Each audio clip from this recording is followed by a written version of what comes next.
بتسمع أصوات غريبة بعد أي فيلم رعب؟ بعد ما بتشوف مسلسل أو أي فيلم رعب بتسمع أصوات زي صوت قفل باب أو صوت تخبيط أو حتى أصوات حيوانات. طب جمد قلبك كده معايا وما تخافش.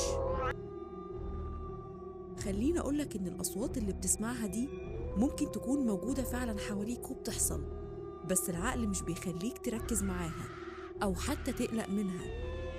وساعات كتير الأصوات اللي بتسمعها بعد ما بتشوف أي فيلم أو مسلسل رعب بيكون العقل هو اللي بيخليك تتخيلها، وده بسبب التوتر والخوف اللي بتعيشه بعد مشاهدة وسماع اللقطات المرعبة.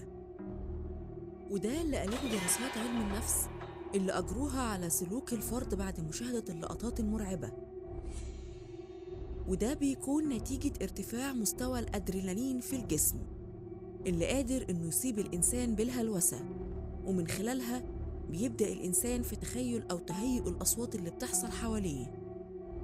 وكمان قالوا علماء النفس إن عشان تقدر تسيطر على الحالة دي إنك لازم تفتكر دايماً إن كل اللي بتشوفه مش حقيقي، وإنه مجرد تمثيل، وإن الهدف دايماً من صناع الفيلم أو المسلسل هو إنك تخاف باستخدام المؤثرات الصوتية والبصرية.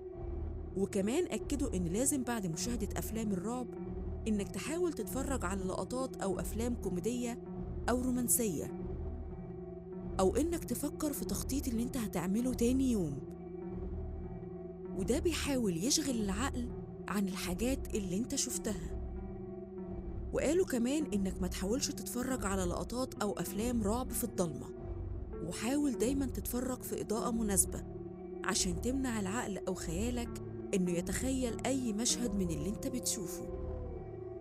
ودي كانت حكايتنا النهاردة، استنونا في حكاية جديدة.